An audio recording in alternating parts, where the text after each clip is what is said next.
Talk Badar TV kembali untuk Anda pemirsa, bersama saya Dita Ruspendi. Pemirsa, keseriusan pemerintah dalam pemberantasan narkotika diantaranya dengan menetapkan narkotika sebagai suatu tindak pidana luar biasa. Namun pengaturan hukum narkotika diselimuti perdebatan pandangan antara pendekatan kriminal versus pendekatan kesehatan. Lantas bagaimana penerapannya? Masih terhubung bersama kami melalui sambungan virtual, ada Pak Dea Rinova sebagai Kepala BNNK Karawang dan juga Kompol Marjani, Kasih Pemberantasan BNNK Karawang. Kita ke Pak Marjani terlebih dahulu ya. Pak Marjani, dari banyaknya kasus penyalahgunaan narkoba, rata-rata mendapat kurungan penjara atau rehabilitasi?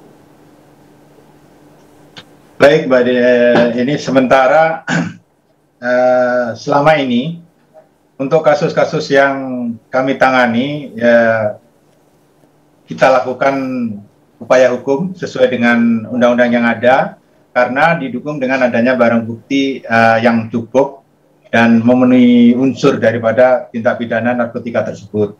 Untuk selama ini kami belum pernah melakukan apa istilahnya memberikan keputusan untuk dilakukan rehab, karena setiap terduga atau tersangka yang kita tangkap cukup lengkap, ada barang buktinya, dan mereka rata-rata statusnya adalah sebagai pengedar.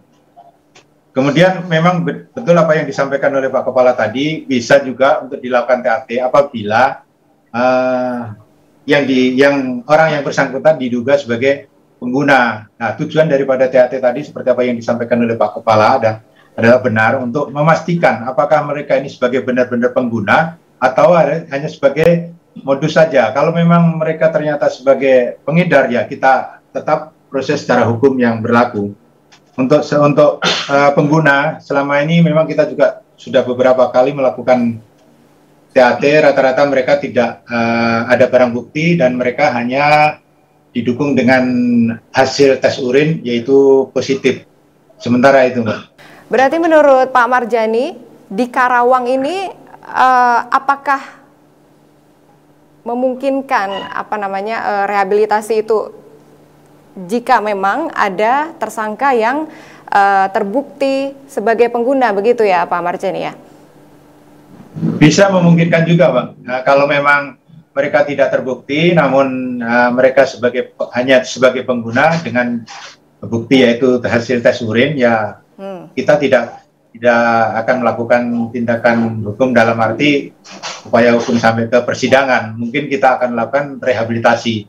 Seperti apa yang Bapak pimpinan sampaikan, lebih baik kita melepaskan 1.000 orang yang tidak bersalah daripada kita memenjarakan 1 orang yang tidak bersalah atau yang tidak bersalah itu. Baik.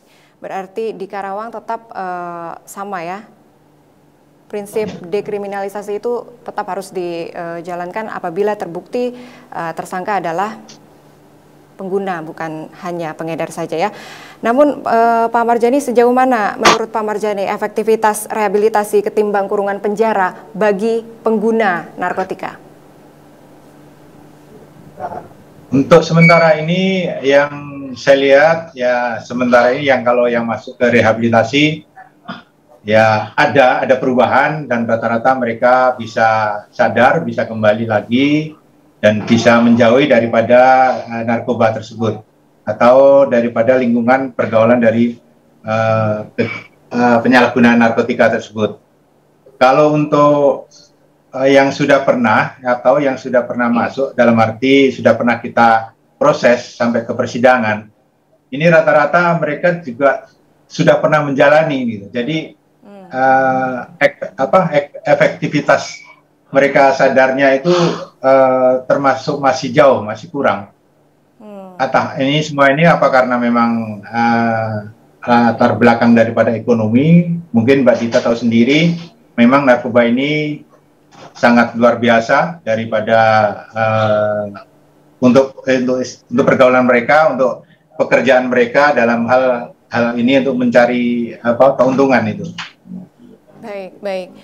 Terima kasih Pak Marjani. Kita beralih ke Pak Dea terlebih dahulu ya. Pak Dea, pihak BNNK sendiri dalam hal antara rehabilitasi atau apa namanya kurungan penjara ini ya, sudah tentunya sudah melakukan berbagai upaya untuk pencegahannya, untuk pencegahan penyalahgunaan narkoba. Lantas langkah apa saja Pak Dea yang sudah dilakukan selama ini?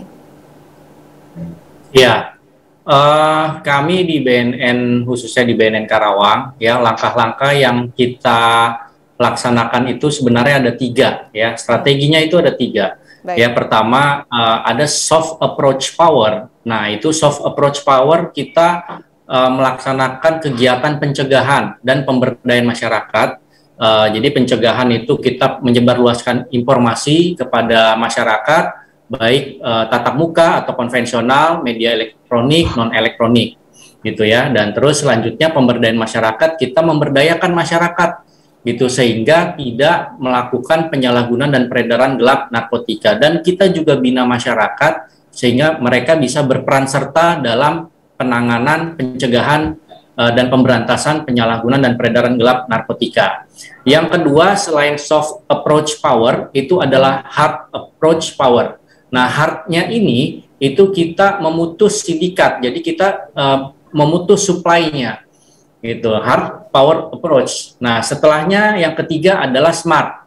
Nah, smart power approach ini itu untuk mendukung yang soft dan hard dengan menggunakan teknologi, ya. Misalnya kalau yang soft approach-nya itu dengan menggunakan media sosial, penyebarluasannya dan lain sebagainya. Tapi kalau untuk yang hard power-nya, memutus supply-nya, itu kita menggunakan teknologi informasi, ya, kita menyadap dan lain sebagainya sehingga bisa mendukung operasi-operasi di lapangan dalam menekan prevalensi penyalahgunaan dan peredaran gelap narkotika. Demikian, Mbak Dita. Ada 3 strategi ya, soft approach power, kemudian hard approach power, dan smart approach power, begitu Pak De. Strategi mana yang paling efektif selama ini?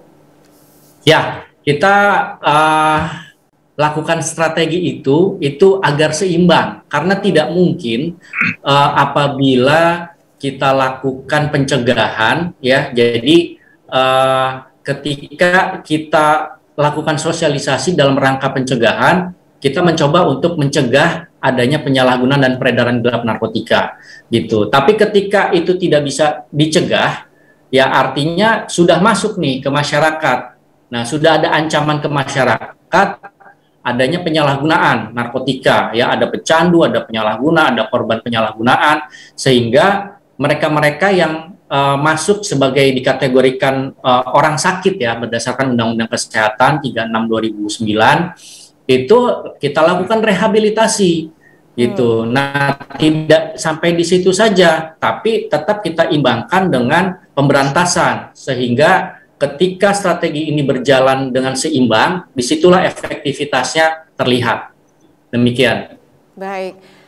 Kita beralih ke Pak Marjani terlebih dahulu ya, Pak Dea. Pak Marjani, itu yang sudah dilakukan oleh BNNK selama ini adalah 3 strategi itu ya. Bagaimana sebagai Kasih Pemberantasan Penyalahgunaan Narkoba di Karawang sejauh ini, Pak Marjani, apa saja yang sudah dilakukan bersama BNNK Karawang? Mungkin bisa diulang, Mbak, gimana, Mbak? Sebagai Kasih Pemberantasan Penyalahgunaan Narkoba di Karawang, Pak Marjani, sejauh ini apa saja yang sudah dilakukan bersama BNNK Karawang dalam mencegah pengedaran narkotika di wilayah Karawang? Oh, baik, jadi kebetulan kan saya juga di BNN, ya kita melaksanakan tugas sesuai tugas pokok daripada seksi pemberantasan, di mana seksi pemberantasan ini sebenarnya kan seksi yang paling terakhir, karena ya di sini ada 3, yaitu pencegahan, kemudian rehabilitasi dan pemberantasan. Jadi pemberantasan ini sebenarnya seksi pemberantasan ini adalah seksi yang paling terakhir untuk melakukan tindakan-tindakan hukum apabila memang si terduga atau tersangka ini sudah terbukti. Namun ya yang kita kedepankan tadi apa yang disampaikan oleh Pak Kepala benar, ya, kita melakukan pencegahan. Jadi kita selalu bekerja sama dari 3 seksi ini, yaitu seksi pencegahan, seksi rehabilitasi, dan seksi pemberantasan. kita juga bersama-sama memberikan edukasi, memberikan penyuluhan ke sekolah, kemudian ke masyarakat, ke Karang Taruna, maupun ke instansi pemerintah, ataupun ke perusahaan-perusahaan. Intinya, yaitu tadi yang kita kedepankan adalah pencegahannya dulu. Selama ini yang kita lakukan untuk seksi pemberantasan itu di samping tugas pokok kami, yaitu melakukan penyelidikan dan tindakan secara hukum apabila kita dapatkan daripada pelaku-pelaku pengedar maupun bandar daripada narkotika ini. Sementara itu, Mbak. Baik, Pak Marjani, Pak Dea, pemirsa, saya punya data nih, pertengahan tahun 2021 Komisi Perlindungan Anak Indonesia atau KPAI membeberkan data 23% penghuni Lembaga Pembinaan Khusus Anak atau LPKA merupakan pelaku pencurian. Sementara 17,8%-nya adalah terjerat tindak pidana narkotika, diikuti dengan kasus asusila sebanyak 13,2%. Artinya persentase kasus penyalahgunaan narkoba di kalangan bawah umur di Indonesia terbilang tinggi. Apa penyebabnya dan upaya apa yang harus kita lakukan? Pemirsa, akan kita bahas usai jeda berikut. Tetaplah bersama kami di Time to Talk.